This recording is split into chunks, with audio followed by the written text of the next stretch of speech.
Então, boa tarde, pessoal. É um prazer já anunciar nossos últimos palestrantes da semana temática.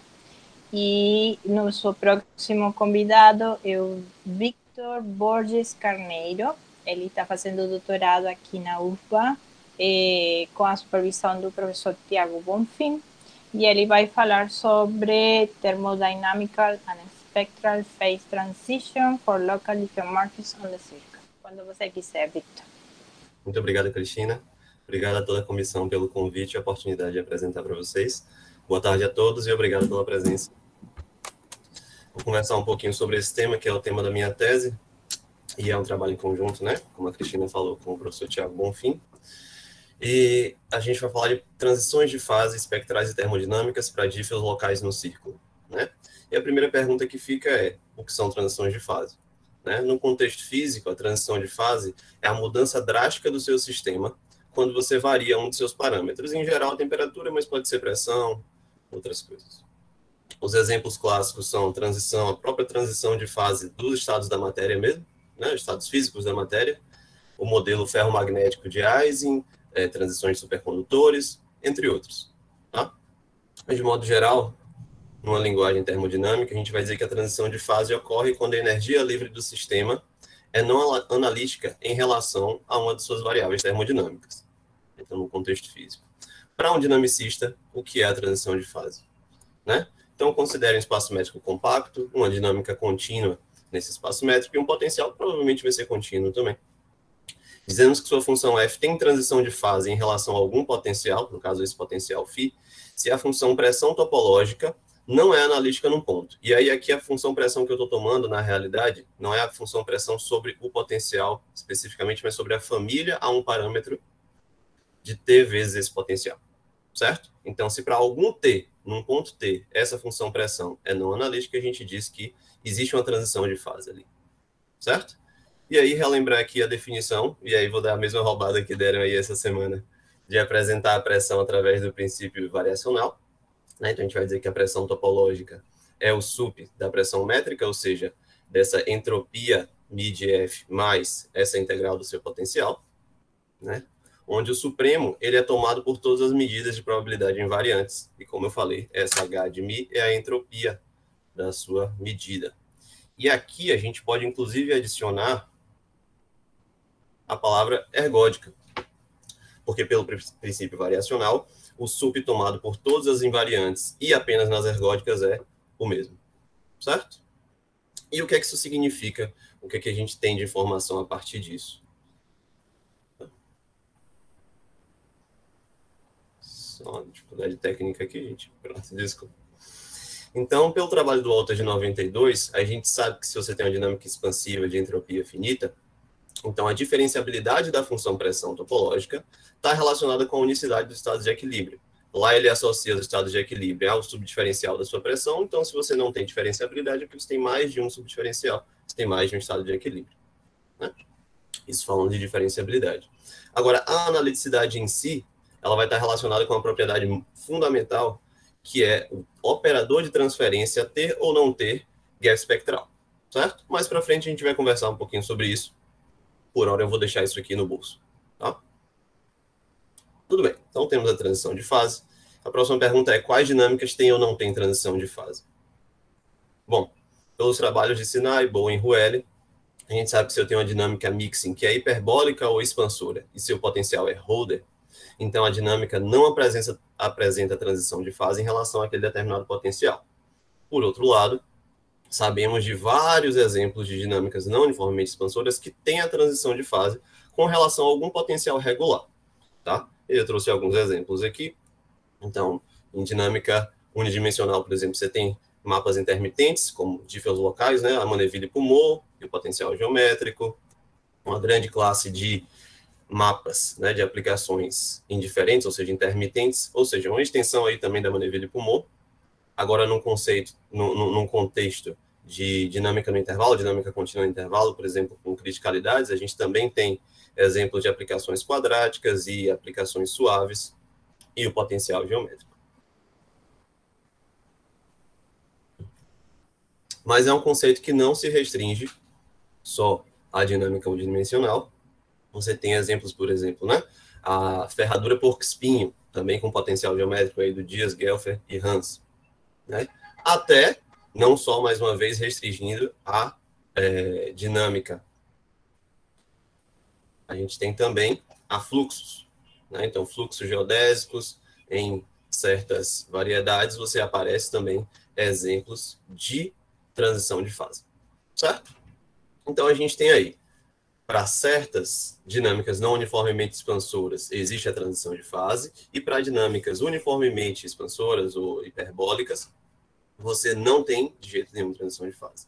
Então, a pergunta que o Thiago colocou, né, e foi o nosso tema da tese, é o seguinte: será que a ausência de transição de fase em relação a todas as funções em algum espaço de funções adequado, e aí, claro, para as hiperbólicas e expansoras foi as rodas, né? Mas será que essa caracterização, será que isso caracteriza a hiperbolicidade uniforme? Será que é um si somente si? Ou seja, se você não tem transição de fase, é porque você necessariamente é uma dinâmica hiperbólica ou expansora? E aí, nosso primeiro passo foi dar uma resposta parcial para isso, né? Isso é verdade se eu estou no contexto de diffeos locais no círculo, certo? Então, está apresentado o título da palestra, né? O que é transição de fase e por que a gente vai trabalhar em diffeos locais no círculo foi o nosso primeiro passo, tentar responder isso em uma dimensão, né? E a gente vai considerar o círculo porque a gente está num contexto suave, então a gente não vai considerar dinâmicas do intervalo. Claro que você pode enxergar e a gente vai utilizar disso uma dinâmica no círculo como uma dinâmica do intervalo, mas o nosso contexto é o contexto do círculo. Bom, e aí, respondendo isso, tem o nosso teorema A, né? Que vai dizer o seguinte: se eu tenho uma dinâmica que é não invertível, C1, um diffeomorfismo local, se ela não é expansora, então ela tem transição de fase em relação ao potencial geométrico, né? Então a gente tem as hipóteses mais gerais possíveis, né? Se eu estou trabalhando num contexto suave, C1, e se eu estou trabalhando num contexto não invertível. Pronto. Essas são as hipóteses nesse teorema, e a gente conseguiu essa caracterização, ou seja, transição de fase, não transição de fase é equivalente à expansão, né? E aí, claro, estou no contexto também de uma dimensão, hiperbolicidade para mim é expansão, né? E aí, em relação ao potencial, como vocês puderam ver nos exemplos tradicionalmente, aparece o potencial geométrico, e faz muito sentido que apareça o potencial geométrico, porque ele vai estar relacionado com os expoentes de Lyapunov, existência de ASP, ou seja, com a expansão as taxas de expansão da sua dinâmica de fato, né? Então, um problema simples. Desculpa, alguém quer perguntar alguma coisa? Porque eu acho que eu não tô vendo o chat. Aí, se quiser perguntar alguma coisa, pode ficar à vontade e abrir o microfone. Sim, como eu estava falando, então a gente tem esse teorema bastante amplo, né? Uma dinâmica qualquer no círculo, dentro das nossas hipóteses relativamente simples, né? Onde a gente conseguiu essa caracterização. Nosso primeiro teorema. Tá? E a pergunta que surge a partir desse teorema, que me dá a transição de fase, porque a transição de fase ela também é uma definição um pouco solta, no sentido de que existe um ponto em que não é transitivo, desculpa, em que não é analítica, né? Não é analítica a sua função pressão. E a pergunta que surge é: obtivemos a existência desse ponto, onde a pressão não é analítica, mas será que existem outros pontos? Ou seja, será que ele é único? E a gente chama essa unicidade desse ponto de transição de fase efetiva, né? E aí, para obter essas informações mais finas sobre a transição de fase, é que a gente vai recorrer ao operador de transferência, né? E por isso que, então, surgem essas duas nomenclaturas de transição de fase termodinâmica, que é falar sobre a pressão, e transição de fase espectral, que é falar sobre o operador. E vamos relembrar a definição do operador de transferência, que é o nosso também conhecido como operador de Ruehl, Perron, Frobenius, que é um operador que atua sobre funções da seguinte forma, né? A imagem do seu iterado, da sua função, né? Seu L de G, um certo ponto x, é dado por esse somatório sobre as pré-imagens de x com esse peso elevado a φ. né? E a gente sabe que boas propriedades termodinâmicas e estatísticas são obtidas usando esse operador, se esse operador tem essa propriedade de gap espectral, ou afastamento espectral, em algum espaço de funções adequado, né? Então, vamos relembrar aqui a definição também de gap espectral. Então, a gente vai dizer que seu operador, de modo geral, não necessariamente um operador de transferência, né? Ele vai ter um gap espectral se existe uma decomposição do seu espectro da seguinte forma. Seu espectro ele tem duas componentes. Um alto valor aí, lambda 1, que em realidade vai ser o próprio raio espectral, né? Que vai ser um alto valor positivo, dominante, e que tem alto espaço associado à dimensão 1, ou seja, um alto valor simples, né? E existe essa segunda componente, sigma 1, que está restrita a uma bolinha de raio lambda 0, tá? Visualmente a gente tem isso aqui, né? Essa decomposição do seu espectro, esse gap mesmo, esse afastamento nessas duas componentes, lambda 1 e sigma, em que o seu sigma está contido numa bolinha de raio lambda 0, afastada de lambda 1, tá? Uma coisa interessante para vocês observar aqui, que a gente não vai conversar muito, mas é como eu gosto de pensar em gap espectral, como o Thiago me ensinou a pensar em gap espectral, é você imaginar principalmente o operador normalizado. Porque imagine que você pega o seu lambda, o seu L, desculpa, e divide por lambda 1, né? Então aqui isso vai afetar o seu espectro da seguinte forma. Você vai ter agora que seu alto valor líder, né, seu alto valor dominante é 1, e aqui dentro você tem um raio que é menor do que 1. Então, quando você opera você itera esse operador, as funções que tiverem nesse alto espaço, elas são mantidas, é a identidade, e as funções que tiverem nesse alto espaço vão contraindo, né? Então, ele vai selecionando funções nesse alto espaço e vai contraindo funções no outro alto espaço. E é a partir dessa característica do gap espectral que se obtém as tantas propriedades que ele realmente tem. Certo? E aqui. Tudo bem. Então, temos a definição aí de gap espectral, né?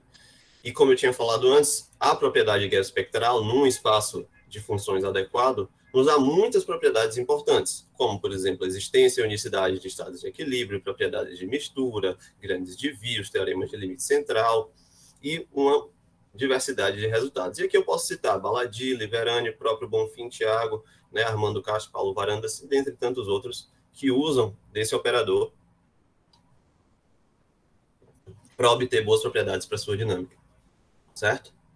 No nosso caso, nossa principal consequência do gap espectral que a gente quer avaliar é a analiticidade da função pressão para potenciais suficientemente próximos, ou seja, não apenas para o potencial, e claro, para falar de analiticidade na função tem que ter um domíniozinho, né?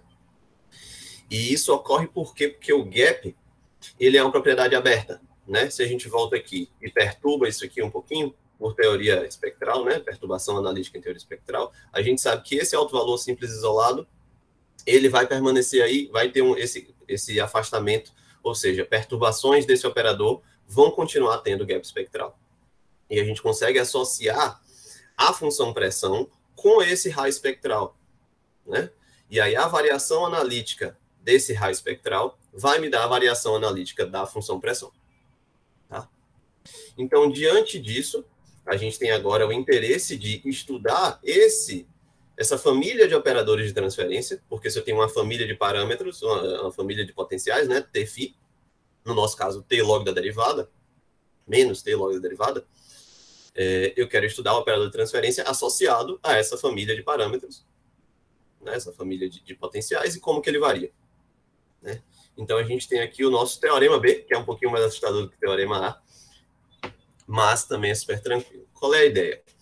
Do teorema A para o teorema B, a gente adicionou duas coisas. A gente adicionou a hipótese de transitividade para a nossa dinâmica, e depois eu vou discutir um pouquinho melhor o que significa, o que a gente traz o que a gente ganha com a hipótese de transitividade. E a gente deixa de pedir só C1 e pede C1 mais alguma coisa, né? Então, por isso que está aqui, tem um differ local C1, cuja derivada cai sobre algum espaço de funções, né? Pode ser o espaço C alfa, CR ou BV. Certo? Se F não é uma dinâmica expansora, então a gente tem a mesma conclusão que a gente tinha lá no Teorema A, desculpa, a mesma conclusão, a gente encontra o mesmo parâmetro que a gente tinha lá no Teorema A, e agora esse parâmetro vai descrever a variação dessa propriedade de gap espectral ao longo dos parâmetros, né? Então, antes do parâmetro T0, a gente tem que o operador de transferência associado a esse -t log da derivada, ele tem propriedade de gap espectral, e a partir do T0, ele não tem propriedade de gap espectral. E aqui a gente faz a distinção do caso C-alpha e CR para o caso BV, só pelo fato de que para o caso C-alpha e o caso CR, é literalmente para todos os parâmetros antes de T0, enquanto no caso BV a gente só consegue até o zero, né? Ou seja, de zero fechado a T0 aberto tem a propriedade de gap espectral, e a partir de então não tem a propriedade de gap espectral. Tá?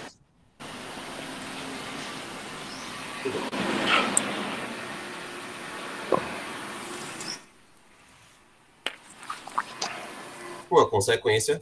Opa, um pouquinho de dificuldade técnica aqui.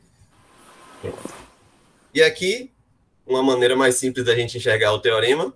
Eu ainda não trabalhei com a função pressão em si, mas ela vai ter essa cara, né? E basicamente o que está dizendo o teorema B é: eu tenho propriedade de gap espectral antes do T0, não tenho propriedade de gap espectral para o operador de transferência no parâmetro T0 e continuo não tendo a propriedade de gap espectral após o parâmetro T0. Certo? Como consequência disso, eu tinha falado, né, que o gap espectral ele implica a analiticidade da sua função pressão. Então, se eu tenho analiticidade antes e depois do T0, realmente o T0 é o único ponto onde a minha função deixa de ser analítica e a gente tem a chamada transição de fase efetiva, né, que a gente chama aqui de corolário A. Certo? Então, a gente coloca aqui a hipótese, enxugar um pouco as hipóteses, né? Coloca logo a derivada Holder e diz que sua dinâmica não é expansora, então a minha função pressão topológica vai ser analítica, estritamente decrescente e estritamente convexa antes do T0 e constante igual a zero após o T0. Né? Então, a gente não tinha essas informações lá no teorema A gente vai para o teorema B, obtém a transição de fase espectral, que é essa característica do seu operador de transferência ter ou não ter gap espectral, antes ou depois do parâmetro, e como consequência a gente obtém, né, essa classificação, essa caracterização da sua função pressão. Certo, gente? Ô, Vitor, eu posso fazer uma pergunta? Claro. Quando você escreve aí que ela é não expansora, será que você não queria dizer que ela é não uniformemente expansora? Ou o que está escrito aí está certo mesmo? Está certo, porque no contexto de círculo vai acabar sendo uma consequência disso. Obrigado. Então, o fato dela... Nada. Vai ser uma consequência disso, né? Só o fato de você pedir transitividade e não ser expansora, ela acaba sendo não uniformemente expansora como consequência. Então, a gente tem aqui a mesma ideia, né? Nossa função pressão vai ter essa cara. Ela é analítica antes do T0, não é analítica no T0, e depois continua sendo analítica constante. Ô, Vitor, Oi. Desculpe, qual é a sua definição de uma dinâmica ser não uniformemente expansora? Então, Vitor, a gente não considera esse termo na tese, né? Acaba sendo uma consequência porque você vai ter um expoente de Lyapunov estritamente maior ou igual que zero. Mas não, você não vai ter isso para todos os pontos, porque se tiver, vai ser uniformemente expansora, né? Não, maior ou igual. Maior ou igual. Ah, maior ou igual. Então, a sua definição é ter que ter algum ponto com expoente zero. É isso sua definição de não uniformemente expansora? Então, Wilton, é isso que eu estou dizendo. A gente nem menciona o termo não uniformemente expansora na tese. Okay. Apenas respondendo a pergunta do Leandro, a gente só pede não expansora. Tá, ok. Não expansora. Não expansora, não expansora.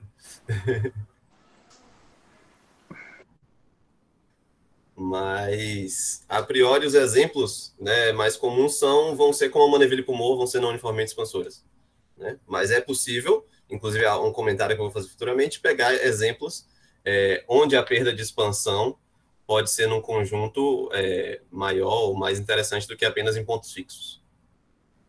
Mas você permite pontos fixos com derivada menor que 1, atratores, essas coisas, ou não? No teorema B, não, por causa da hipótese de transitividade. Sim. Isso. E aí, por consequência, você acaba tendo que seus expoentes de Lyapunov vão ser maiores ou iguais que zero. Você não vai poder ter expoente negativo. Só com essa hipótese de transitividade. Certo, mas no teorema A, sim? No teorema A, sim. Beleza. Além desses teoremas principais, desses resultados principais, a gente obteve aplicações que eu não vou comentar hoje, né? Não vou expor hoje, só vou fazer comentários aqui. A gente obteve aplicações em dimensão dinâmica, né? A gente obteve uma espécie de equação de Boole, ou seja, esse parâmetro T0, ele traduz justamente a dimensão, né? A gente obteve análise multifractal para entropia e para a dimensão de Hausdorff. E a gente também estudou a diferenciabilidade da pressão nesse parâmetro de transição para uma certa classe de aplicações, não para todas as aplicações como a gente fez, tão geral, mas para mapas intermitentes, ou seja, com pontos fixos neutros, relacionando essa diferenciabilidade com a existência de aspes e a regularidade dessas aplicações, desses mapas, né?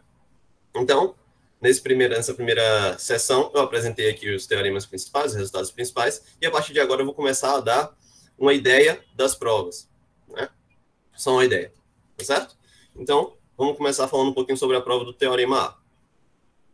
Bom, para falar sobre o teorema A com mais profundidade, a gente precisa apresentar os expoentes de Lyapunov, né, que vão ser dados por esse limite, num contexto mais geral, e o teorema de Ozal-Ledetz vai ajudar a gente a classificar e a agrupar esses expoentes, que são as taxas de expansão e contração da sua dinâmica. E a gente denota L de F como o conjunto dos expoentes de Lyapunov. No nosso contexto unidimensional, o expoente de Lyapunov, ele é uma média de Birkhoff, né? Você pode usar o teorema de Birkhoff e já representar para uma certa dinâmica ou para uma certa medida ergódica o seu expoente Lyapunov como a integral do log da derivada, certo? Então, para uma certa dinâmica, para uma certa medida ergódica, a gente vai definir o expoente dessa forma, como sendo a integral do log da derivada, né? Então, aquela nossa definição de pressão lá, pressão métrica, e aqui está com errinho, gente, de digitação, que deveria ter um T, né? Para a gente, se nosso potencial é menos T log da derivada, quando eu integro isso, eu fico com menos T, o expoente de Lyapunov. Então, os expoentes de Lyapunov vão ser fundamentais para a gente ter esse estudo, né, da sua função pressão. Bom,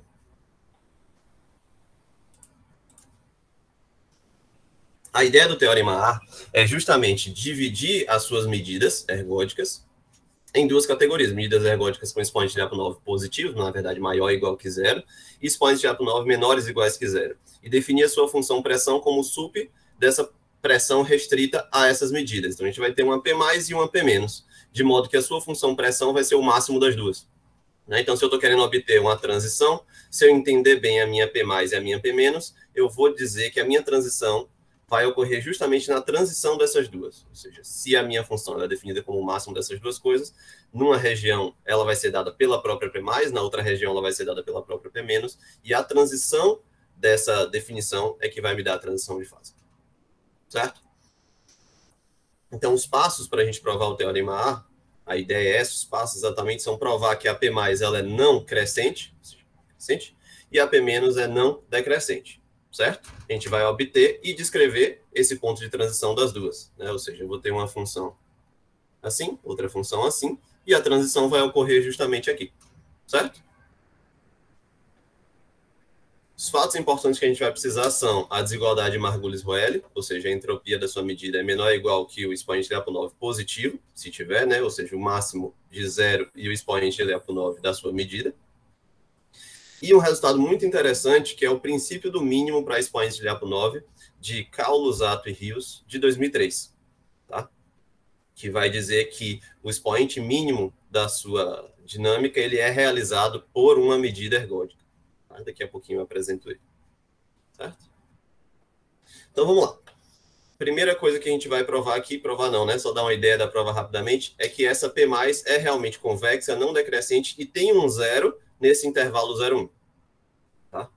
Então, como a P+, ela é o supremo de linhas decrescentes, né? E aí eu falo não crescentes, porque eu posso ter uma linha constante igual a zero, né? Mas aí eu escrevo aí o não crescente, mas em tese é decrescente. Tá? Então, se eu tenho uma função que é o supremo de funções convexas, não crescentes, ela é uma função convexa não crescente. Além disso, o P de zero, ou seja, pega T igual a zero, tira aquela integral, fica só com o sup das entropias, me dá a entropia topológica, isso é um número positivo. E quando eu calculo o P mais de 1, eu fico com o sup dessa entropia menos o expoente de A por 9, mas que pelo que a gente acabou de ver pela desigualdade Margulis-Reuel, isso é um número menor ou igual que zero, já que a entropia é sempre menor ou igual que o expoente de A por 9.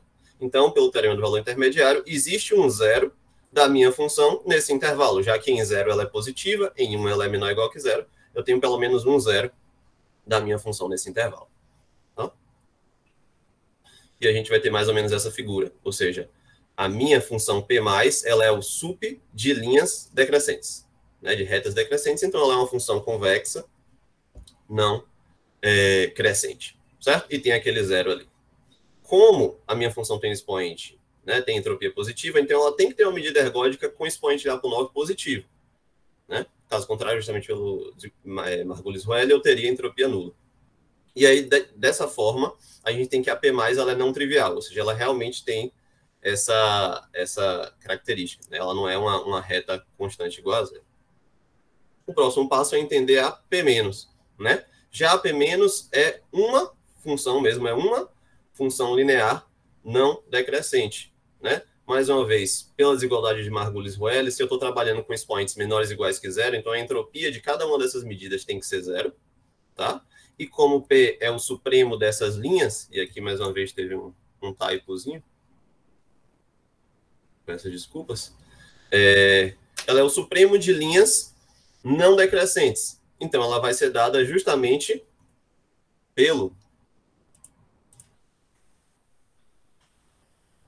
pela maior dessas linhas, ou seja, que tiver o expoente de A por 9 negativo, mais negativo, né? Ou seja, o menor expoente de A por 9. Então, por isso que aparece aí o princípio do mínimo desse pessoal, Carlos, Lusato e Rios. Tá? E a figura que a gente vai ter é essa daqui. Ou seja, se é o sup de linhas crescentes, é a maior dessas linhas. Tá? E agora, para citar justamente esse resultado, eu dei uma enxugada no resultado para apresentar aqui para vocês, esse não é, como ele está enunciado originalmente, mas você tem uma dinâmica que não tem pontos críticos para eles é não ter derivada nula, né? E como a gente está no caso de diffel local, a derivada não é nula, então existe uma medida ergódica que realiza o ínfimo dos expoentes de A por 9. Não o ínfimo das medidas, o ínfimo dos pontos mesmo. Né? Além disso, tem um segundo teorema aqui que é fundamental para a gente, porque nosso objetivo é caracterizar expansão. E eles fizeram isso a partir dos expoentes de A por 9. Né? Então, eles provaram essa equivalência mesmo. Né? Ou seja, uma dinâmica que não tem pontos críticos, ela é expansora somente se os expoentes dela são estritamente positivos. Então, se na nossa hipótese a nossa dinâmica ela é não expansora, não sei se não uniformemente expansora, mas não expansora, então deve existir algum expoente de A por 9 dela que não seja positivo, ou zero ou negativo, certo? Que vai ser esse expoente mínimo aí, tá? Então aqui eu falo exatamente isso que eu falei agora, e a gente vai ter que essa P- é definida por esse expoente mínimo, tá? Ou vai ser uma reta crescente, ou vai ser constante igual a zero. Dependendo do que, se meu expoente mínimo ele é um valor negativo ou nulo. Certo? Então, essa figura daqui, quem domina não é essa reta, essa maior reta, né? Essa reta de maior inclinação. Então, se for o expoente mínimo negativo, realmente vai ser essa reta vermelha. Se eu não tiver expoentes negativos, eu só vou ter o expoente nulo, então vai ser uma reta constante igual a zero. Tá? E a partir daqui, a gente prova, então, que a minha P de T, ela vai ser definida pela P+ para valores pequenos de T e vai ser definida pela minha P- para valores grandes de T, né? Porque uma função é crescente, outra é decrescente. Com o valor dela em 0 sendo um valor positivo e o valor dela em 1 sendo um valor negativo, né? Ou, desculpa, com o valor dela em 0 sendo dominado pela P+, e o valor dela em 1 sendo dominado pela P-. Então, a transição ocorre entre 0 e 1. Ou seja, existe um parâmetro T0 entre 0 e 1, onde ocorre a transição. Certo? A transição aqui sem a palavra transição de fase. Só transição mesmo, no sentido de no sentido de numa região CAP+, quem define, no outro CAP- que define. Mas de onde vem a transição de fase? Bom, aí depende dos casos. Como eu falei, existe essa distinção entre o menor expoente linear por 9 ser negativo ou positivo. Certo? Ou negativo ou zero. Positivo não. Negativo ou zero. Então, no caso 1, é o caso em que o expoente mínimo é negativo. E aí a gente vai ter uma transição aqui nesse T0 em que minha função ela sequer é diferenciável, porque eu vou ter uma derivada negativa à esquerda e uma derivada negativa à direita, derivada lateral, no caso, né? Então, minha função pressão não vai ser diferenciável em T0. Tá? E o segundo caso, que é o caso em que o expoente mínimo ele é zero. E aí, nesse caso, a minha função ela não é analítica em T0.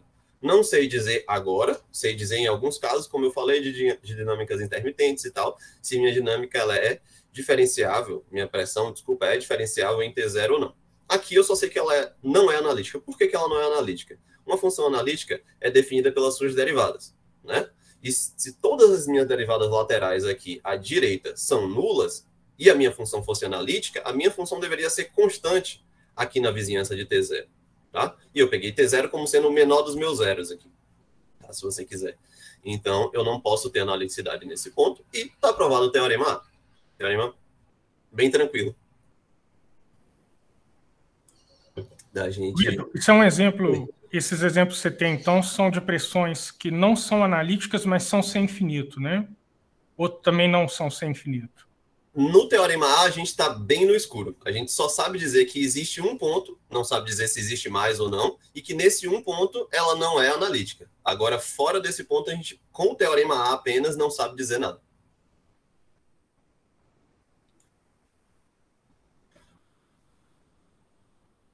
Beleza. A direita é sem infinito, com certeza, né? A direita, claro. Claro. Verdade. Constante, verdade. Tudo bem. E aqui eu trouxe alguns exemplos, tá? E aqui eu trouxe uma família de exemplos, na verdade, onde a gente vai definir aqui uma certa dinâmica em uma função, na verdade, né, de 0 a meio, que vai ser esse polinômio aqui de grau 2, e que para A, variando aí de 0 até 2, vai dar uma família de dífios locais. De que forma? A gente vai definir de 0 a meio a sua função como sendo a própria g de A, e de meio a 1 como sendo 1 menos g de A de 1 menos x. Ou seja, você replicou, rebateu e rebateu de novo, e vai conseguir uma figura que forme aí o seu dífio local. Tá?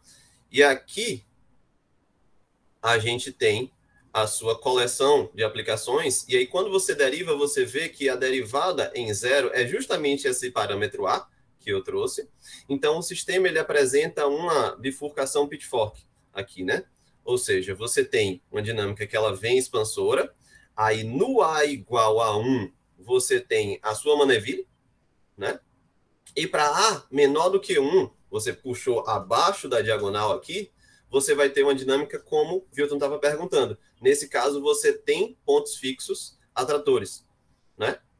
Então, para o nosso teorema aqui, qual seria o caso 1, qual seria o caso 2? Caso 1 seria essas dinâmicas com o A abaixo de 1, ou seja, que admite ponto fixo atrator. Já a Mandeville-Coumont, que é o A igual a 1, seria o caso 2, ou seja, você não tem, a derivada é maior ou igual que 1, não tem como esse expoente ser negativo, né? De fato, o expoente vai ser maior ou igual que 0, sendo 0 apenas no seu ponto fixo neutro. Né? A gente vai ter sua dira aqui ali no ponto fixo e tudo mais. Certo? Então, aqui são exemplos de como, como você vai ler esse teorema A para diferentes mapas. Tá? Agora, para o nosso teorema B, a gente adiciona a hipótese de transitividade, né? E aí, quando você coloca transitividade, você já elimina essa hipótese, você elimina esse caso de expoente linear por 9 negativo, seu expoente linear por 9 tem que ser 0, caso contrário, sua aplicação teria uma órbita tratora, né? E aí, como citação, coloquei o Vitor 2020, tá? Além disso, e aí é essa parte que eu falo que você... É uma hipótesezinha de transitividade, já te dá muita coisa, no caso do círculo, porque você tem aqui um resultado de 86 de Coven e Move que vai dizer que para toda aplicação, né, transitiva, monótona por pedaços, e aí nossos dífios locais vão ser monótonos por pedaço no intervalo, ela vai ser topologicamente conjugada a uma aplicação linear cujas inclinações são mais ou menos beta, ou seja, a entropia é log de beta. Em resumo, vai ser topologicamente conjugada a uma expansora, né? Ou seja, todas as nossas dinâmicas, a partir do teorema B, não no teorema A. No teorema B, quando eu coloco transitividade, eu já tenho topologicamente conjugado a uma expansora, certo? Topologicamente conjugado a 2x módulo 1, 3x módulo 1, 4x módulo 1, se você quiser, tá? E daí a gente vai obter hipótese de transitividade forte, expansividade e existência de partições geradoras a partir dessa conjugação. E isso vai ser crucial para muitas das provas que a gente vai fazer, certo? Então, um caso simples de aplicações que a gente considera seria esse aqui, mais uma vez, similares a Mandeville e Poumot, os casos mais simples, né? E aí você não tem restrição sobre a quantidade de pontos fixos atratores, nem a quantidade de ramos, nem nada disso, absolutamente nada disso. Basta ser transitivo. Essa é a nossa hipótese. C1 mais alguma coisa e dinâmica ser transitiva. Tá? Mas, bom, a gente vai dividir a prova, né, desse nosso teorema B, que é a transição de fase espectral, em 3 partes. A gente tem a ausência de gap no T0, a gente tem a ausência de gap depois do T0, e a gente tem a existência de gap espectral, e aí mais um typo aqui, peço desculpas, gap espectral, né? Antes do T0. E cada uma delas vai ter uma abordagem bem diferente. Tá? Para a parte 1,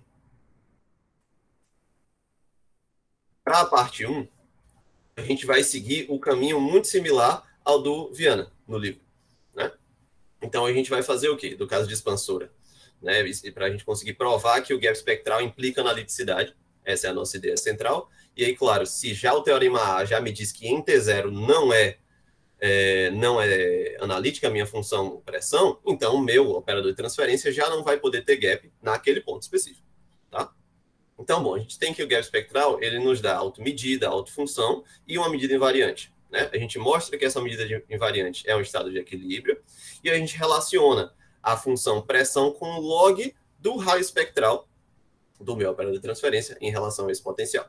Tá? E aí, como eu tinha mencionado, a analiticidade da função pressão segue da analiticidade desse raio espectral, dada a teoria de perturbação analítica em teoria espectral. Né? E aí, consequentemente, o fato da minha pressão não ser analítica em T0 já vai implicar que eu não tenho gap espectral em T0. Tá? E essa é, em resumo, que é uma conta extensa da prova da parte 1. Tá? Uma conta bem extensa. Mas que é extensa, mas segue bem de perto a prova para aplicações expansoras que a gente encontra lá no livro de teoria ergódica, né, que usa lá a fórmula de Hockley, tudo mais, bem similar. Tá?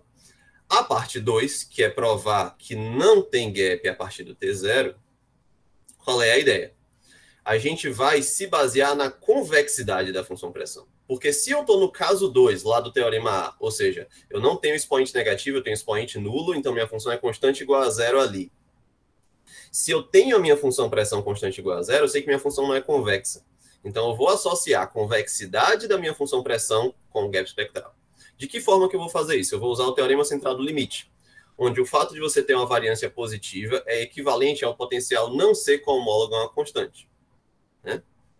Com isso, a gente tem pelo método de Nagaev que eu consigo relacionar essa variância com a segunda derivada da pressão, tá? E a gente argumenta por contradição pelo fato de que se eu tivesse um potencial com homólogo a uma constante, eu deveria ter um único expoente linear por 9. E a gente sabe que isso não é verdade, a gente tem uma infinitude aí de expoentes, mas pelo menos 2, pelo menos um positivo e um zero. Né? Tudo bem. Consequentemente, a função ser constante implicaria na ausência de gap espectral, certo? Eu vou só citar rapidamente as ideias aqui, o que é o teorema central do limite, o método de Nagaev, mas não vou me aprofundar muito nisso. Então, aqui o teorema central do limite, que não é do Sarig, mas a gente pegou a referência a partir das notas dele. Né? Então, se eu tenho um operador de transferência que tem gap espectral atuando sobre um espaço de Banach quieto, né? E seja agora uma função psi, né, nesse espaço de Banach, com integral zero.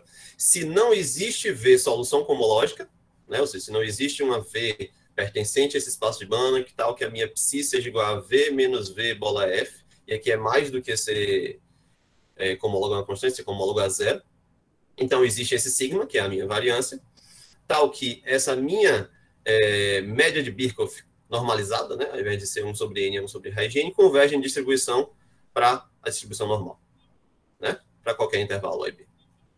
Como está descrito aqui. Mas, como eu falei, a gente não vai usar muito, é só citar aqui o teorema central do limite. O que a gente vai usar mesmo é o método de Nagaev aqui, que vai relacionar a variância, né, esse sigma ao quadrado, que é maior ou igual a zero, né, com a derivada segunda dessa função aqui, desse lambda de φ mais it psi sobre lambda de φ. Porque o método de Nagaev usa também teoria da perturbação analítica, né? Então, eu vou perturbar, e aí vou fazer uma perturbação complexa, né, com esse it psi, e aí tem que ajustar isso aí direitinho, a gente faz essas contas lá, e a gente consegue relacionar esse sigma ao quadrado com essa derivada desse raio da perturbação sobre o raio em φ, né? E a gente consegue relacionar isso com a derivada segunda da pressão.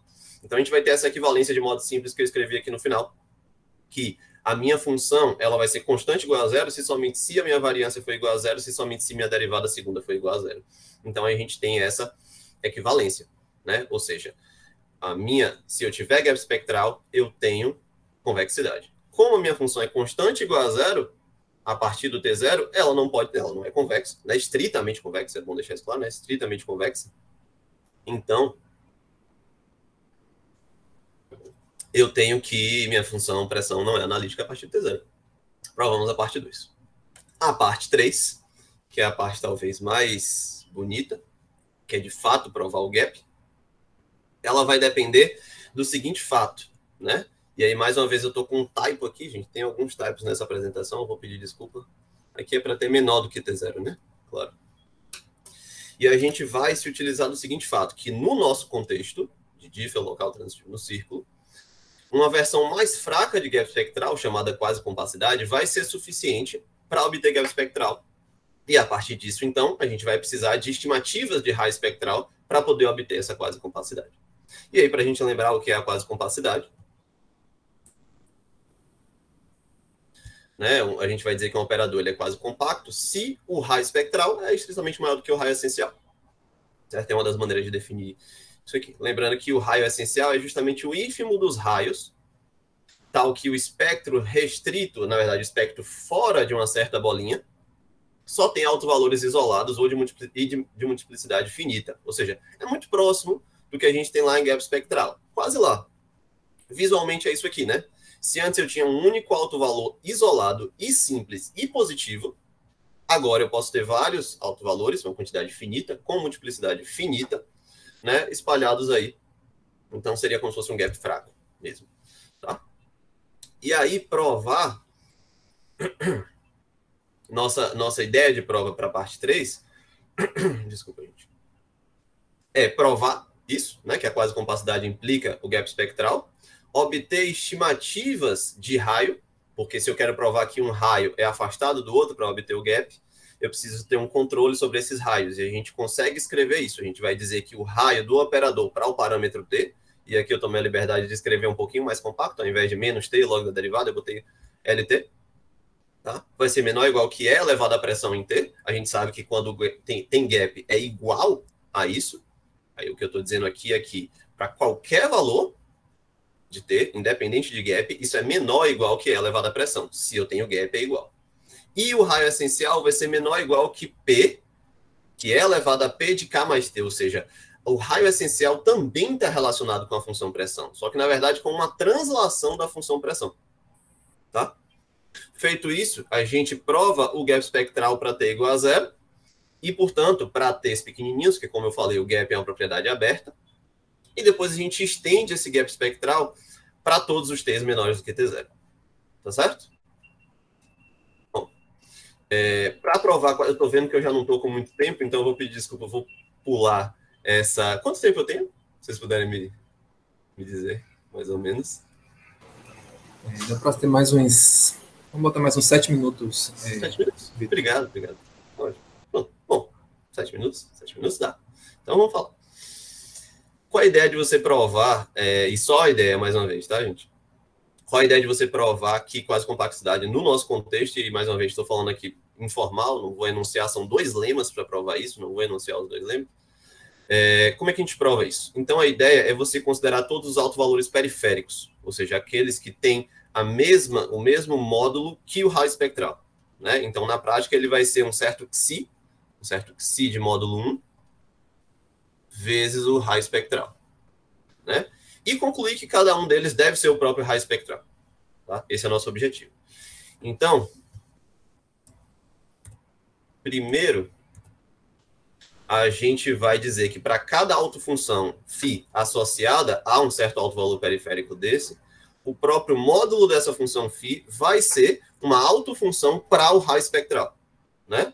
Que é simples, que é um autovalor simples. Então, de cara, se você tem um autovalor periférico, você sempre tem que ter um autovalor periférico, nesse caso, se você tiver quase compacidade, a gente já conclui que o raio espectral também é autovalor, né? Depois a gente prova que todos os autovalores periféricos eles formam uma estrutura de grupo finito no círculo unitário quando a gente normaliza. Né? Então, aquela ideia que eu tinha falado lá no início de normalizar o operador aparece aqui de novo. Né? Eu normalizo o operador e ao invés de eu considerar agora sigma vezes lambda e lambda, eu tenho sigma, simplesmente, e 1. Né? Meu autovalor fica 1. E isso vai formar um grupo finito. Né? Em primeiro lugar, um grupo, mas como eu só tenho autovalores, uma quantidade finita de autovalores isolados, tem que ser um grupo finito. E, por consequência, então, para cada sigma desse vai existir um K, tal que sigma elevado a K é igual a 1. Ou seja, sigma elevado a K vezes o raio espectral é o próprio raio espectral para algum K maior ou igual que zero. Né? A gente compara os iterados do operador, né? A gente itera K vezes o operador no módulo de φ e no φ. A gente compara isso, a gente vai usar alguns argumentos topológicos que a gente obtém justamente daquela conjugação com uma dinâmica expansora e acaba por concluir que o K é igual a zero. De modo que todos esses autovalores, na verdade, são o mesmo e o autovalor, que é o raio espectral, é o único autovalor periférico, simples. Então, tem o gap espectral. Tá? Mais uma vez, é uma conta bem extensa, são dois lemas. Mas isso aqui, eu tinha citado, eu não sei porque que não está aparecendo aqui. Isso aqui a gente tomou como referência um trabalho da Baladi, que faz isso para funções BV. No caso aqui, a gente consegue provar isso. A gente usa as funções BV e consegue provar isso para CR e C-alfa, também, né? Suaves e rolos. Tudo bem. Então, a gente tem que gap espectral, que quase compacidade, né? O gap fraco, implica o gap forte.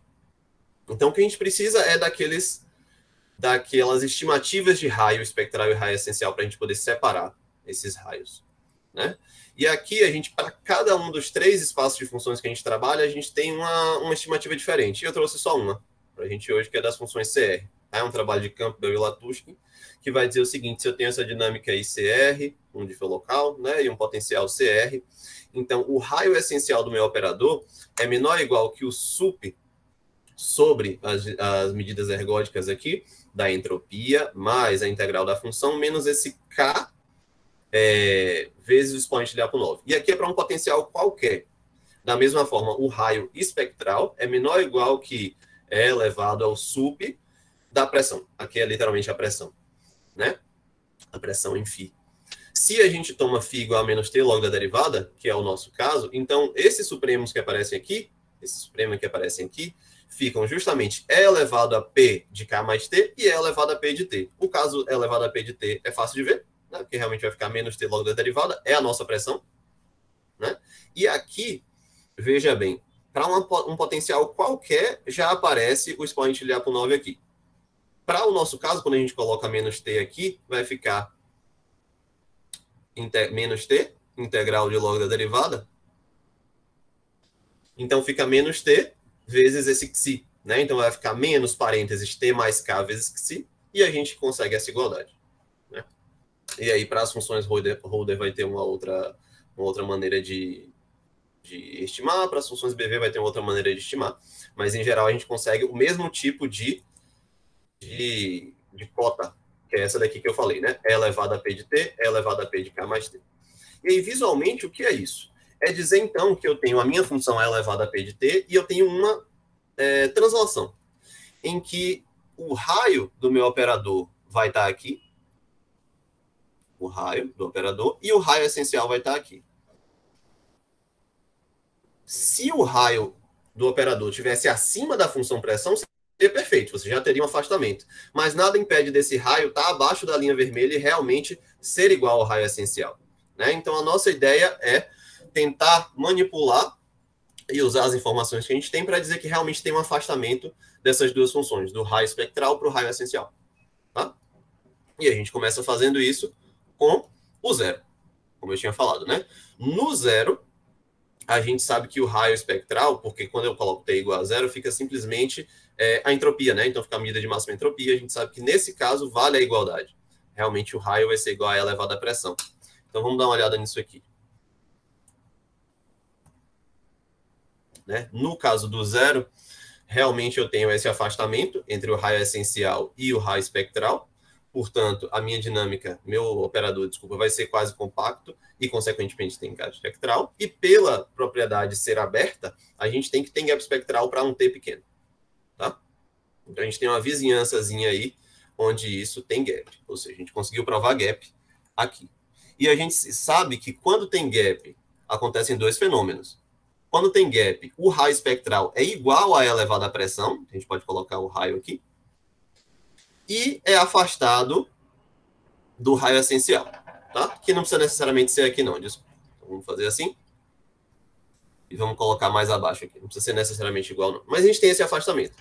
O que a gente vai fazer agora é tentar estender esse intervalo para os lados e ver o que acontece. Só que suponha que você não pode estender para sempre. Então, suponha que não tem gap espectral, então, em algum lugar, você teria uma espécie de colagem aqui. E a gente vai mostrar que isso não pode acontecer. Tá? Então, deixa eu dar uma acelerada aqui. A gente consegue fazer isso, a gente supõe, por absurdo, que tem esse mínimo aí, né? Quando você consegue ter, chega uma hora que você não tem mais gap, e como essa propriedade de gap espectral é uma propriedade aberta, esse cara especificamente, ele não vai ter gap. E a gente consegue provar que aquela igualdade que só vale no gap também vale no bordo da região onde tem gap. E a gente prova isso usando a monoticidade da função pressão e a semicontinuidade das componentes espectrais e essas relações de raio espectral, essas estimativas de raio espectral. Tá? Feito isso, a gente consegue provar, então, que usando essa igualdade e usando a monoticidade da função, a gente consegue provar o afastamento. Ou seja, a gente supõe por absurdo que existe um cara onde não tem gap e a gente prova que ele tem gap. Certo? Ou seja, a gente consegue estender o gap além desse intervalo que a gente estava trabalhando. Tá? A gente argumenta da mesma forma com o tal 2, que seria estender para a direita, né? Da mesma forma, e isso finaliza a prova do teorema B. Né? Finaliza a parte 3 e finaliza a prova do teorema B. Tá certo, gente? Então, maravilha. Já, e aí aqui relembrando o nosso teorema B, né? Ou seja, gap antes, não tem gap aqui e não tem gap depois. E o corolário A, ele segue diretamente do teorema B, pelo que a gente viu, já que gap espectral significa analiticidade, né? Implica na analiticidade da função pressão. Então, mais uma vez, o corolário A, que a gente chamou de transição de fase termodinâmica efetiva. Deve ser efetivamente aquela pergunta, né, que tinha sido feita sobre o que se pode falar sobre os outros pontos. Né? Agora sim, a gente pode dizer que sua função ela é analítica fora, apenas no T0 ela não é analítica. Certo, gente? E aí, estudos futuros que a gente poderia já estar fazendo, já estar propondo, já estar começando a mexer, seria, por exemplo, pensar em exemplos não triviais em uma dimensão, porque, de certa forma, você consegue ver isso sendo aplicado, né, em dinâmicas intermitentes, com pontos fixos, atratores, tal, e a gente está aqui tentando buscar, porque o teorema permite isso, exemplos onde a perda da expansão ocorre em regiões um pouco mais interessantes. Por exemplo, será que tem como a derivada ser constante igual a 1 num canto, né? Ou num outro domínio, um intervalinho ou alguma coisa assim. No intervalinho até tem como. Se for um intervalinho e que depois esse intervalinho quando compor, vai perder essa derivada igual a 1. E, claro, tentar resolver o problema de dimensão alta. Né? Então, esse seria o futuro do nosso trabalho. E é isso. Acho que eu estendi um pouquinho. Muito obrigado. Bom, vamos agradecer aí ao Vitor.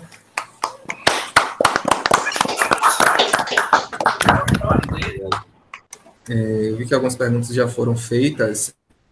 Ainda assim, alguém tem alguma pergunta para fazer, algum comentário? De preferência que seja um pouco breve, que a gente já está com horário para a próxima palestra, mas sintam-se à vontade.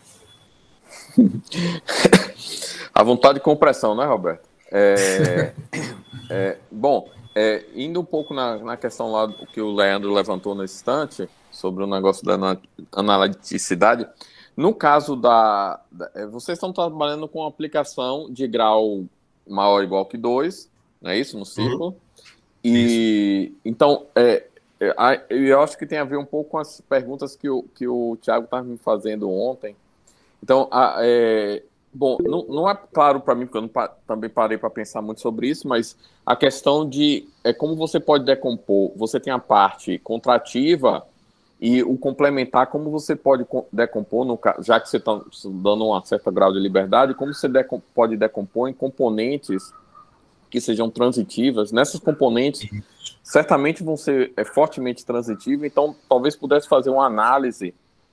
Não sei se é uma só ou são várias que você possa montar brincando aí com os pontos contrativos, de maneira a criar pedaços que são fortemente transitivos, e aí nesses pedaços eu tenho a impressão que você poderia fazer uma análise sobre as medidas expansoras e na direção da pergunta do Leandro, Leandro, acredito que fora daí também deve ser analítica, quer dizer, tem aquele ponto ruim, mas fora daí, é a minha impressão. Meu feeling é esse. Talvez você concorde, Leandro. Você aí, Vitor. O Vitor, não, eu estou realmente curioso a respeito desses assuntos. Eu consigo construir funções sem infinito que não são analíticas usando um pouquinho de ideias de mecânica estatística. Só que lá é shift, né? Não tem a estrutura diferenciável que aparece aqui. Mas, e esse fenômeno lá é muito interessante e é frequente. Inclusive, eu ia perguntar, Vitor, também, Vilton, talvez você saiba me falar, qual que é a natureza da singularidade quando eu olho para continuação analítica no plano complexo? Esse tipo de função, ela é um polo simples ou pode ser uma singularidade essencial? Ou ela não é isolada? Como é que é, Vitor, nesses casos? A gente não trabalhou com essa proposta de olhar para a extensão analítica, mas eu fiquei muito curioso agora também com a sua pergunta. Você disse para você olhar a função pressão com essa, talvez, ao invés de ser um T vezes φ, um Z vezes φ, é isso? Quando você faz a teoria experimental, na verdade, a gente acaba abusando um pouco da linguagem, mas é tudo complexificado, né? O operador você tem que complexificar ele, a teoria de perturbação em C, então a pressão é analítica como função complexa. E aí você olha para a restrição dela na reta, ela continua sendo analítica real. Pelo menos a técnica que eu conheço você estende o plano complexo e mostra que ela tem expansão em série de potência. Lá, no caso, você usa, acho que é aquela série de Neumann, né, do operador, e aí você mostra que ele tem expansão. E aí lá a singularidade é fácil de ver, às vezes é fácil de ver que é polo, porque você multiplica por V menos zero e, enfim, calcula explicitamente. No seu caso, eu vi que você obteve por uma técnica de análise convexa, então aí você acabou pegando outro caminho, né? Isso. Mas eu pensei que você tivesse também estudado esses problemas. Até porque a gente faz uma abordagem ampla, né? Acaba pegando uma classe de funções grande, dinâmicas grande. E aí, certamente, se você muda uma coisinha, já muda, por exemplo, a gente viu que se você tem uma dinâmica com pontos fixos neutros, né? A dinâmica intermitente, o fato daquele ponto fixo neutro ter uma expansão CR ou C1 ou C2, né? C1 mais R ou C2, influencia da sua pressão ser diferenciável ou não. Sabe? Porque vai ter uma asp ali que vai ser finita ou infinita, que é aquele trabalho do Pianigiani que vê esse tipo de coisa. Então, meio que cada caso vai ser um caso. Tá bom. Obrigado. Eu que agradeço.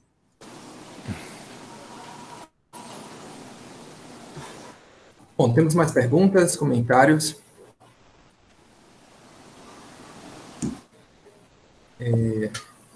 Você pode dizer alguma coisa?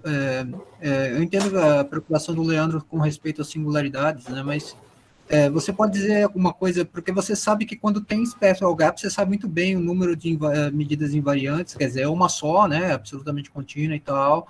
E você tem esses teoremas, teorema limite central e tudo mais.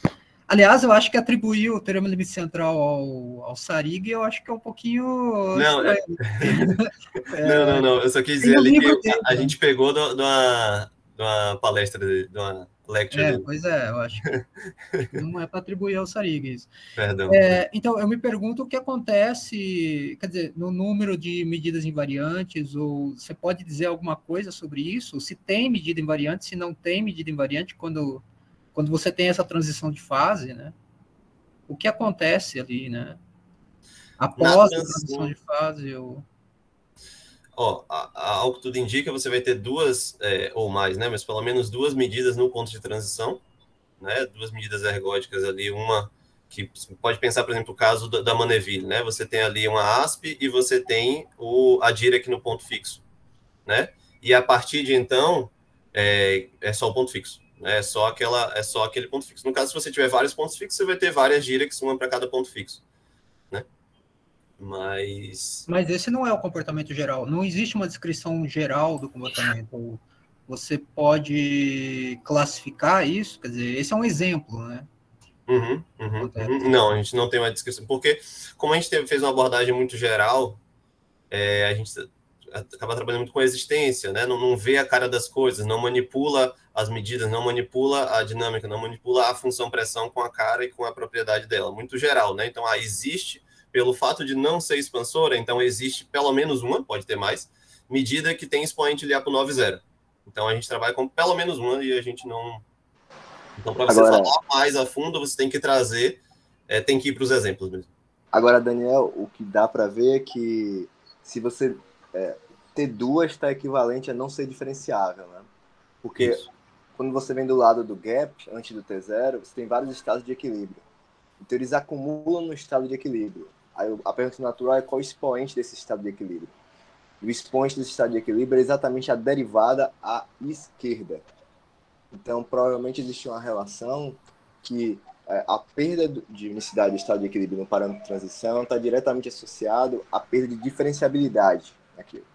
Aí, nos exemplos que o Vitor falou por alto do artigo do Piagiani, você sabe que para uma classe, você entende muito bem, mas não é para toda a dinâmica. São basicamente vários pontos fixos indiferentes. Você descobre que existe uma relação entre você ser diferenciável, ou seja, essa derivada lateral ser zero, está diretamente associado à regularidade da sua dinâmica. Ela ser C1 ou C1 mais alfa ou C2. E isso está diretamente associado com a ASP que ele constrói ser uma ASP finita ou infinita. Então acaba que, de fato, a ideia é que, a princípio, poderia ser verdade em geral. Só que a gente acaba não provando isso na tese. Mas tem uma relação com a perda de diferenciabilidade, de fato, da função pressão, com o fato de ter mais de um estado de equilíbrio. Obrigado.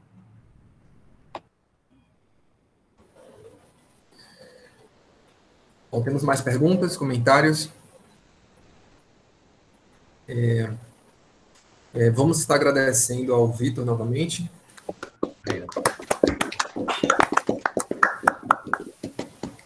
Vitor, desejamos sucesso na tua apresentação, no teu Obrigado, Roberto. Obrigado. Obrigado, gente. Obrigado mais uma vez pela participação e pela atenção.